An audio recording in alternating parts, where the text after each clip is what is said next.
প্রিয় শিক্ষার্থীরা, আসসালামু আলাইকুম। কেমন আছো তোমরা? আশা করি এই পরিস্থিতিতে তোমরা সবাই নিজ বাসায় আছো এবং সুস্থ আছো। বাংলাদেশ সহ পুরো বিশ্ব আমরা একটি দুঃসময় পার করছি। কোভিড-19 আমাদের সবার জীবনযাত্রার ধরনকে পাল্টে দিয়েছে। এই ভাইরাসটির কোনো কার্যকরী প্রতিষেধক না থাকায় ঘরে অবস্থান করাটাই সবচেয়ে নিরাপদ। আর এজন্যই আমরা স্টে হোম স্টে সেফ এই নীতিতে চলছি। তারই ফলশ্রুতিতে আমাদের শিক্ষা প্রতিষ্ঠানগুলো বন্ধ রয়েছে। এর ফলে স্বাভাবিক যে পড়াশোনার কার্যক্রম তা কিছুটা বিঘ্নিত হচ্ছে। এই অবস্থা থেকে উত্তরণের জন্য আমাদের শ্রদ্ধেয় অধ্যক্ষ অধ্যাপক নিহাল আহমেদ স্যারের নির্দেশে এবং আমাদের বিভাগীয় প্রধান প্রফেসর শামীমা আরা বেগম আপার তত্ত্বাবধানে আমরা কিছু অনলাইন ক্লাস নেওয়ার ব্যবস্থা করেছি। আমি লায়লা নার্গিস কামাল, সহযোগী অধ্যাপক, অর্থনীতি বিভাগ, তোমাদের অর্থনীতি প্রথম বর্ষের ছাত্রদের মাইক্রো ইকোনমিক্স ক্লাসটি নিব।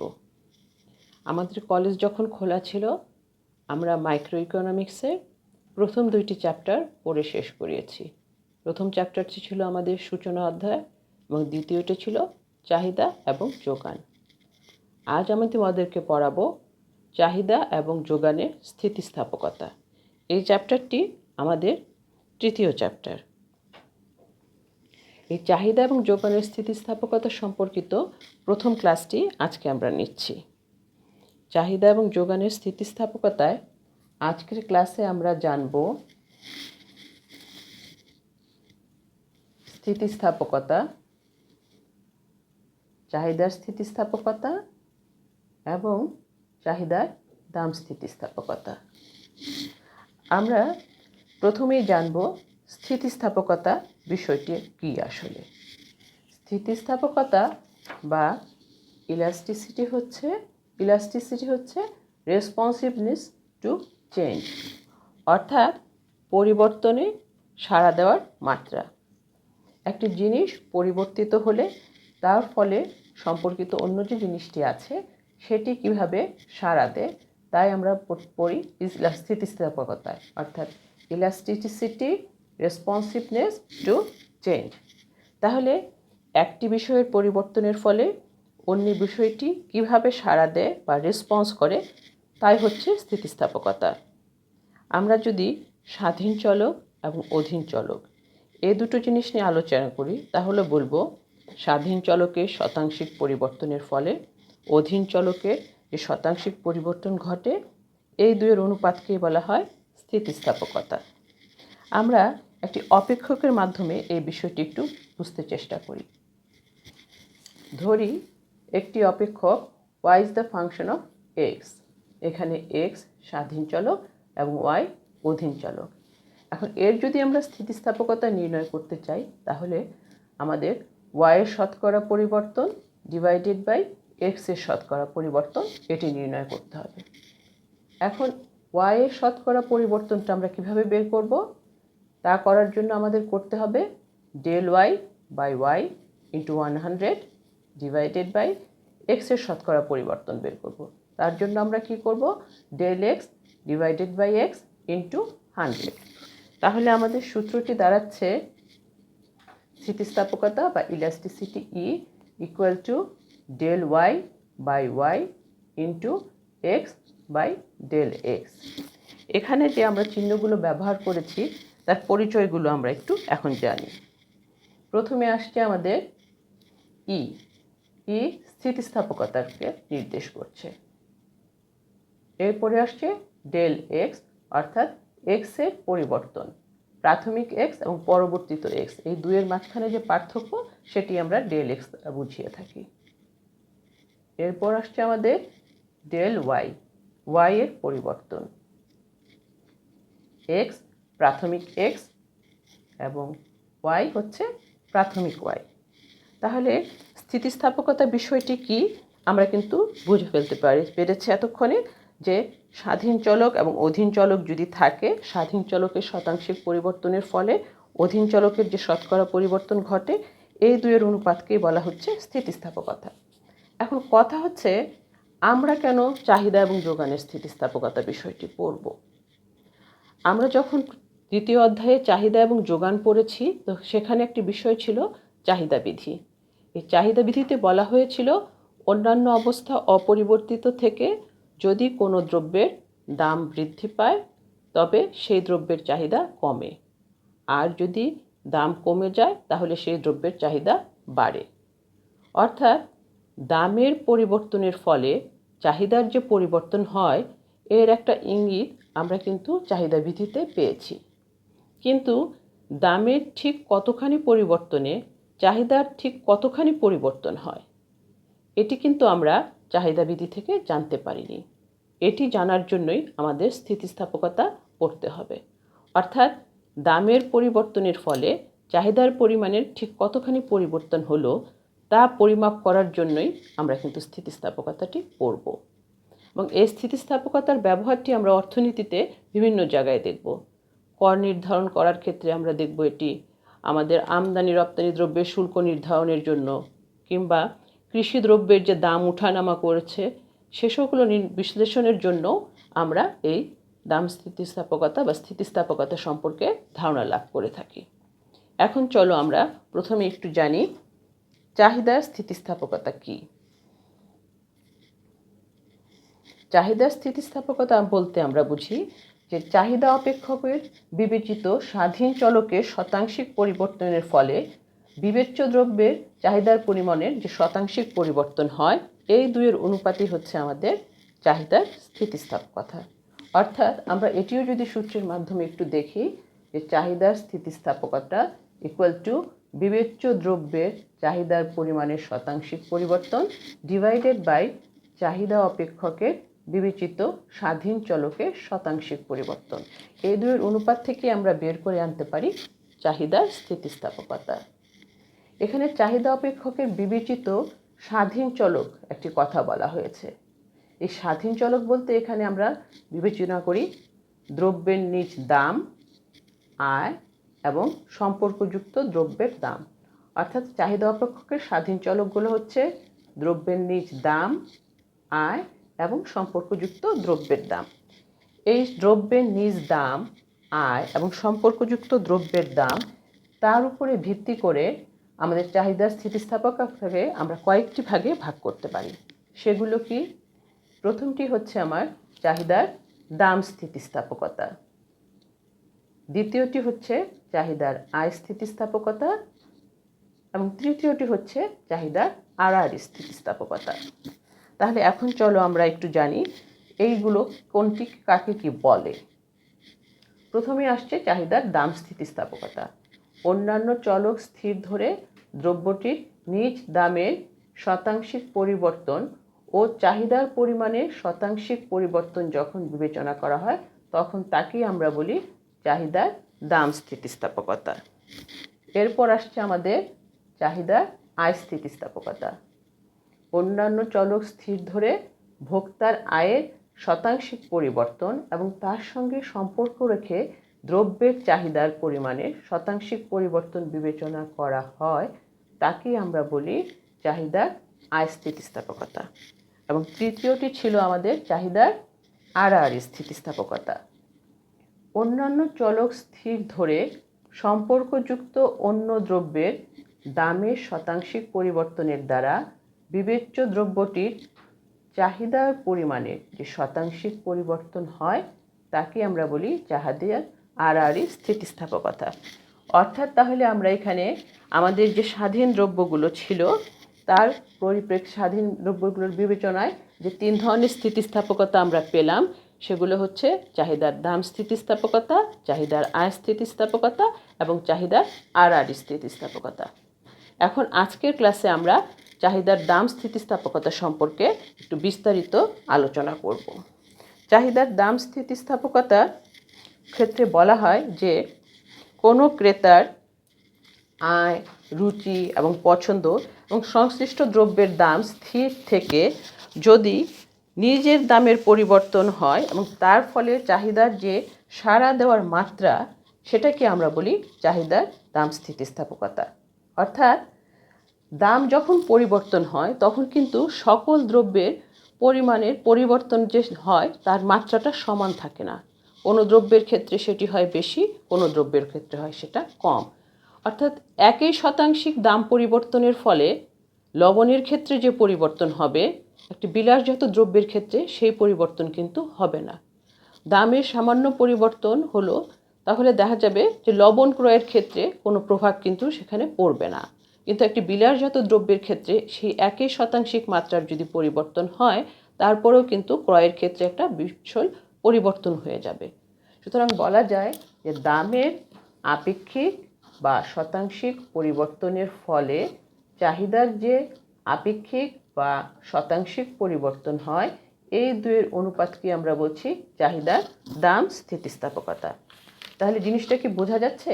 ব্যাপারটি হচ্ছে যে দামের আপেক্ষিক পরিবর্তন হবে এবং এর ফলে এর সঙ্গে সম্পর্কিত যে একটি দ্রব্য থাকবে সেটার কি আপেক্ষিক পরিবর্তন হবে। এই দুয়ের অনুপাত যখন আমরা বের করব সেটাকে আমরা বলছি হচ্ছে স্থিতিস্থাপকতা।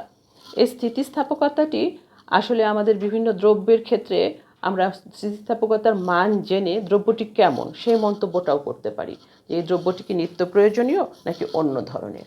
চলো এখন আমরা এই চাহিদার দাম স্থিতিস্থাপকতার সূত্রটি একটু দেখি।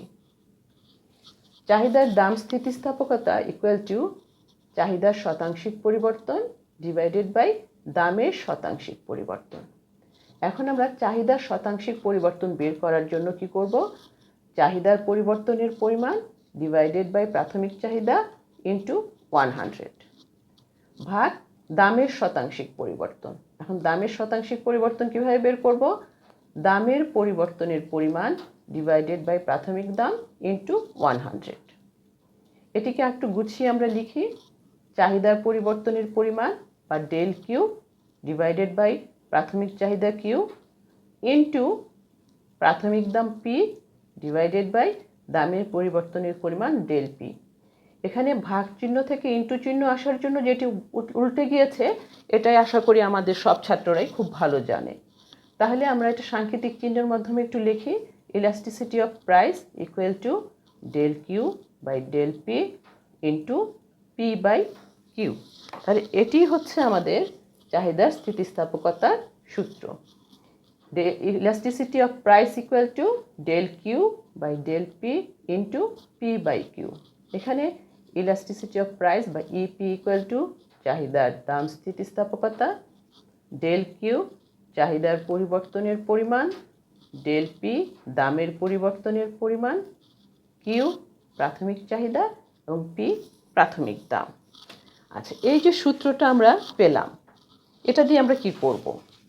আমাদের দেখা যায় যে বিভিন্ন সময় আমাদেরকে স্থিতিস্থাপকতার মান নির্ণয় করতে হয়, অর্থাৎ কিছু তথ্য আমাদের কাছে দেওয়া থাকে সেখান থেকে আমরা স্থিতিস্থাপকতার মান বের করি এবং সেই মান দেখে আমরা বলতে পারি দ্রব্যের ধরনটা কেমন।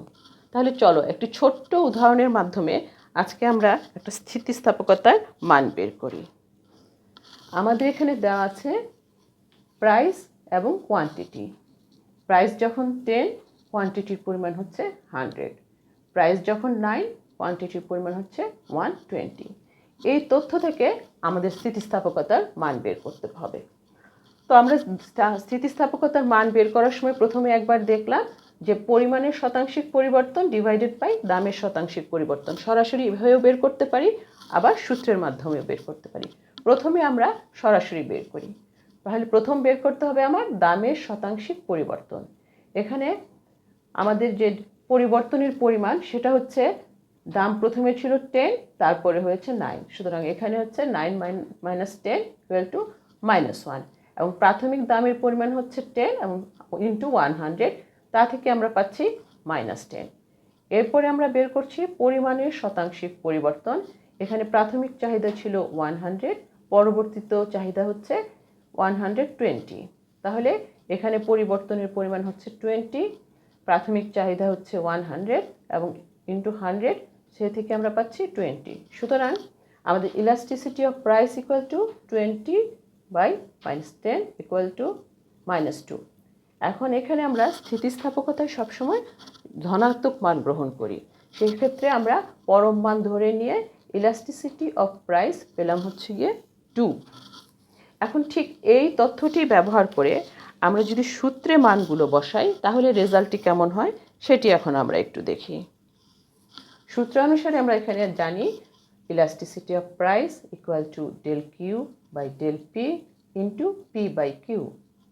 আমাদের ডেল কিউ এর মান হচ্ছে 20, ডেল পি হচ্ছে -1, পি 10 এবং কিউ হচ্ছে 100। সুতরাং এই ক্যালকুলেশন থেকে আমরা elasticity of price equal to -2 পেয়েছি এবং এখানেও আমরা ধনাত্মক মান গ্রহণ করে elasticity of price equal to 2 হয়েছে। এই অঙ্কটিতে আমরা দেখলাম যে ইলাস্টিসিটি অফ প্রাইস আমাদের 2। এটি কখনো কখনো আবার 0.2ও হতে পারে, 0.3ও হতে পারে। এটি হচ্ছে আসলে দামের পরিবর্তনে, আমরা প্রথম থেকেই যে কথাটা বারবার বলে আসছি যে দামের পরিবর্তনে চাহিদার পরিমাণের যে সাড়া দেওয়ার মাত্রা তার উপর নির্ভর করে এটির মান ভিন্ন ভিন্ন হতে পারে। এই ভিন্ন ভিন্ন দামে ভিন্ন ভিন্ন স্থিতিস্থাপকতার মান আমরা কিন্তু পেয়ে থাকি। এর ফলে দেখা যায় যে স্থিতিস্থাপকতাকে আমরা কয়েকটি ভাগে ভাগ করতে পারি। অর্থাৎ চাহিদার দাম স্থিতিস্থাপকতাকে আমরা বিভিন্ন ভাগে ভাগ করতে পারি কিসের উপর ভিত্তি করে? স্থিতিস্থাপকতার মানের উপরে ভিত্তি করে। স্থিতিস্থাপকতার মান কম বা বেশি বা শূন্য কীরকম হচ্ছে তার উপর ডিপেন্ড করেই কিন্তু আমরা চাহিদার দাম স্থিতিস্থাপকতার প্রকারভেদটা করে থাকি। চলো তাহলে আমরা এখন প্রকারভেদগুলো একটু দেখি। প্রথমে আসছে আমাদের একক স্থিতিস্থাপকতা, অর্থাৎ ইলাস্টিসিটি অফ প্রাইস, তার মান হবে 1-এর সমান। দ্বিতীয়ত আসছে আমাদের এককের চেয়ে বেশি স্থিতিস্থাপকতা, অর্থাৎ এখানে ইলাস্টিসিটি অফ প্রাইসের মান হবে 1-এর থেকে বেশি, যেমন আমাদের উদাহরণে ছিল 2। এরপরে আসছে আমাদের এককের চেয়ে কম স্থিতিস্থাপকতা, অর্থাৎ এখানে ইলাস্টিসিটি অফ প্রাইসের মান হতে পারে 0.3। এরপরে হচ্ছে আমাদের 0-এর সমান স্থিতিস্থাপকতা। এটি বুঝতেই পারছো যে এখানে ইলাস্টিসিটির মানটা হবে আসলে 0-এর সমান। এরপরে আসছে পঞ্চম আমাদের অসীম স্থিতিস্থাপকতা, অর্থাৎ elasticity of price equal to infinity. তো এখন চলো এক এক করে এই প্রত্যেকটি আমরা একটু আলাদাভাবে দেখি। প্রথমেই আসছে আমাদের elasticity of price equal two 1, অর্থাৎ এখানে আমাদের স্থিতিস্থাপকতার মানটি হচ্ছে সমান। এই সমান বলতে আসলে আমরা কি বুঝি? এই একক স্থিতিস্থাপকতা বা সমান বলতে আমরা বুঝি যে এখানে সমভাবে সাড়া দিবে, অর্থাৎ প্রাইস এবং কোয়ান্টিটি এই দুটোর মাঝখানে হচ্ছে যে প্রাইস যে হারে বাড়বে বা যে হারে কমবে, চাহিদাও ঠিক সেই হারে কমবে বা সেই হারে বাড়বে। এখানে সাড়া দেওয়ার মাত্রা হচ্ছে সমান, অর্থাৎ যদি প্রাইসের চেঞ্জ হয় 10% তাহলে কোয়ান্টিটির চেঞ্জ হবে 10%। এই চিত্রে যদি আমরা একটু দেখি যে প্রাথমিক চাহিদা যদি আমাদের থাকে, দাম থাকে প্রাথমিক দাম যদি থাকে আমাদের এ, তাহলে সেই অনুযায়ী আমাদের প্রাথমিক চাহিদা হচ্ছে বি। দামটি কমে যদি আমাদের হয় A1, তাহলে আমরা দেখছি চাহিদাটি বেড়ে হয়ে যাচ্ছে বি থেকে B1, অর্থাৎ এখানে ডেল পির চেঞ্জের পরিমাণ যতটুকু, ডেল কিউ এর চেঞ্জের পরিমাণও ঠিক ততটুকু। তাহলে এখানে পরিবর্তনের হারটা হচ্ছে সম এবং এজন্যই আমাদের এখানে elasticity of price equal two 1 হয়ে থাকে। এখানে আমরা একটি সাধারণ চাহিদা রেখা ডিডি সেটি দেখতে পাচ্ছি। দ্বিতীয়ত হচ্ছে আমাদের এককের চেয়ে বেশি স্থিতিস্থাপকতা, অর্থাৎ ইলাস্টিসিটি অফ প্রাইসের মানটি 1-এর থেকে বেশি হবে। এখানে দেখা যাচ্ছে যে সাড়া দেবার মাত্রাটা অত্যন্ত শক্তিশালী, অর্থাৎ দাম যে হারে পরিবর্তিত হয় তার তুলনায় চাহিদা অনেক বেশি পরিমাণে পরিবর্তিত হয়ে থাকে। এই ধরনের স্থিতিস্থাপকতাকে আমরা বলি স্থিতিস্থাপক চাহিদা। এখানে আমরা যদি দেখি যে এ থেকে আমাদের যে প্রাইস আছে সেই তুলনায় আমাদের চাহিদা হচ্ছে বি, আর প্রাইস কমে এ থেকে যখন A1 হয়েছে তখন আমাদের চাহিদা বেড়ে হয়েছে B1। এখানে প্রাইস কমার হার কিন্তু কম, কিন্তু চাহিদার পরিমাণ অত্যন্ত বেশি, অর্থাৎ দাম যে তুলনায় কমেছে সেই তুলনায় চাহিদা কিন্তু অনেক বেশি বৃদ্ধি পেয়েছে। অর্থাৎ যদি দেখা যায় যে দাম 10% কমেছে, আমাদের চাহিদা দেখা যাবে 15% পরিমাণ বেড়ে গিয়েছে। সুতরাং এই ধরনের চাহিদার ক্ষেত্রে আমরা বলছি এককের চেয়ে বেশি স্থিতিস্থাপকতা। এবং এখানে আমরা দেখতে পাই যে সাধারণত যে বিলাসজাত দ্রব্যগুলো আছে সেক্ষেত্রেই এটি হয়ে থাকে। এরপরে আসছে আমাদের এককের চেয়ে কম স্থিতিস্থাপকতা, অর্থাৎ এখানে পি এর পরিবর্তনের ফলে কিউ এর সাড়া দেওয়ার মাত্রা হচ্ছে কম। এ ধরনের স্থিতিস্থাপকতা আমরা বলে থাকি সাধারণত অস্থিতিস্থাপক চাহিদার ক্ষেত্রে আমরা এগুলো দেখতে পেয়ে থাকি। এখানে আমরা দেখছি যে যখন প্রাইস এ আমাদের চাহিদার পরিমাণ হচ্ছে বি, যখন প্রাইস কমে হয়েছে A1 আমাদের চাহিদা বেড়ে হয়েছে B1, এ থেকে প্রাইস কমে হয়েছে A1, বি থেকে ডিমান্ড বেড়ে হয়েছে B1। অর্থাৎ এক্ষেত্রে আমাদের দামের পরিবর্তন যতটুকু হয়েছে সেই তুলনায় কিন্তু কিউ সাড়া দিয়েছে কম, অর্থাৎ প্রাইসের বেশি কমেছে, চাহিদাটা সেই তুলনায় কম বৃদ্ধি পেয়েছে।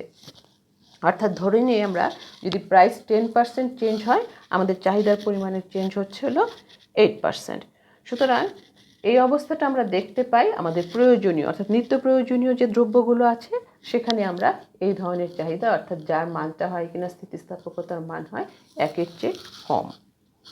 এরপরে হয়েছে আমাদের শূন্যের সমান স্থিতিস্থাপকতা।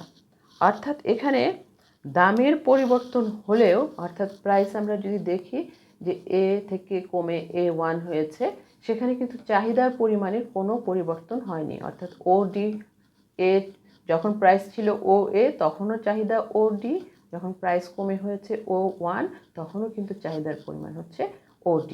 এই ক্ষেত্রে আমাদের স্থিতিস্থাপকতার মান হয়ে যায় 0। এটাকে আমরা বলি সম্পূর্ণ অস্থিতিস্থাপক চাহিদা।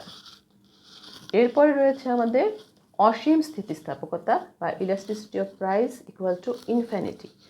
এখানে দেখা যায় যে দামের পরিবর্তন ছাড়াই চাহিদার পরিবর্তনের পরিমাণটা অসীম হয়ে যায়।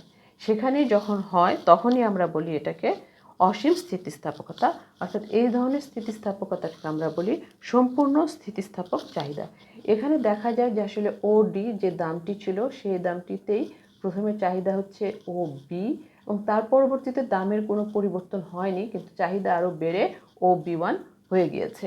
এখানে কখনো কখনো দামের সূক্ষ্মতম পরিবর্তনও হতে পারে, বাট সেটা এখানে খুব একটি গ্রহণযোগ্য হয় না। অর্থাৎ দেখা যায় যে দামের পরিবর্তন ছাড়াই এখানে চাহিদার পরিবর্তনের একটি বিশাল রকমের বৃদ্ধি হয়ে যায় বা অস্বাভাবিক বৃদ্ধি পায়। এক্ষেত্রে আমাদের elasticity of price equal to infinity হয়ে থাকে। এখন চলো আমরা এই যে ভিন্ন ভিন্ন চিত্রগুলো দেখলাম সেটিকে একসাথে দেখি কেমন দেখতে। অর্থাৎ এখানে আমরা 5 ধরনের স্থিতিস্থাপকতার চিত্র একসাথে উপস্থাপন করেছি তোমাদের রেখাগুলোর শেপগুলো একটু বলার জন্য। প্রথমে যেটা elasticity of price equal two 1, দেখো একটি ডিডি, একটি স্বাভাবিক চাহিদা রেখা, নর্মালি যে শেপ ধরনের আমরা দেখি স্বাভাবিক সেই ধরনের। আর ইলাস্টিসিটি অফ প্রাইসের মানটা যখন গ্রেটার দেন 1 তখন যে আমরা স্থিতিস্থাপকতার যে ডিডি চাহিদা রেখাটা দেখছি সেটি একটু ফ্ল্যাটার ধরনের। আর এরপরেই যে ইলাস্টিসিটি অফ প্রাইসের মান যদি হয় লেস দেন 1 তখন যে আমরা ডিডি রেখাটি দেখতে পাচ্ছি সেটি কিন্তু একটু খাড়া ধরনের, স্টিফার ধরনের। আর এখানে আমরা যখন elasticity of price equal two 0 পাচ্ছি তখন কিন্তু ডিডি রেখাটি হচ্ছে লম্ব অক্ষের সমান্তরাল একটি রেখা। এবং সর্বশেষ যেটি আমরা বলছি elasticity of price equal to infinity, তখন কিন্তু যে চাহিদা রেখাটি আমরা দেখতে পাচ্ছি সেটি হচ্ছে ভূমি অক্ষের সমান্তরাল একটি চাহিদা রেখা। তাহলে শিক্ষার্থীরা আজকের ক্লাসে আমরা ইলাস্টিসিটি সম্পর্কে জানলাম, তারপর ডিমান্ড ইলাস্টিসিটি সম্পর্কে জানলাম এবং প্রাইস ইলাস্টিসিটি অফ ডিমান্ড সম্পর্কে জানলাম। এখানে এই 3টি সংজ্ঞা যেমন আমরা জেনেছি, তার সঙ্গে আমরা প্রাইস ইলাস্টিসিটি অফ ডিমান্ডের একটি সূত্রও জেনেছি এবং সূত্র দিয়ে কীভাবে কোনো গাণিতিক সমস্যা থেকে আমরা ইলাস্টিসিটির মান নির্ণয় করতে পারি সেটিও দেখেছি। এবং তার সঙ্গে সঙ্গে আরও দেখলাম যে চাহিদার দাম স্থিতিস্থাপকতার প্রকারভেদ, এই 5 প্রকারভেদ আমরা দেখেছি এবং সেখানে আমরা রেখাগুলোর আকৃতি কেমন সে সম্পর্কেও জেনেছি। তাহলে আজ আর নয়, আজ আমরা এই পর্যন্তই শেষ করি। যারা আমার ক্লাস এতক্ষণ দেখেছো তাদের সবাইকে অনেক ধন্যবাদ জানাচ্ছি। আর তোমাদের যদি আমার ক্লাস সম্পর্কে কোনো কোয়েরি থাকে আমি একটি ইমেল অ্যাড্রেস দিচ্ছি, সেখানে তোমরা ইচ্ছা করলে প্রশ্ন রাখতে পারো, আমি পরবর্তী ক্লাসে সেটা সমাধান দেওয়ার চেষ্টা করব। আমার ইমেল অ্যাড্রেসটি হচ্ছে dceco.info@gmail.com। তাহলে আজকের মতো এখানেই শেষ করছি। সবাই ভালো থাকো, সুস্থ থাকো। তোমাদের সবাইকে আবারও অনেক অনেক ধন্যবাদ জানিয়ে আমি আমার ক্লাসটি শেষ করছি। আল্লাহ।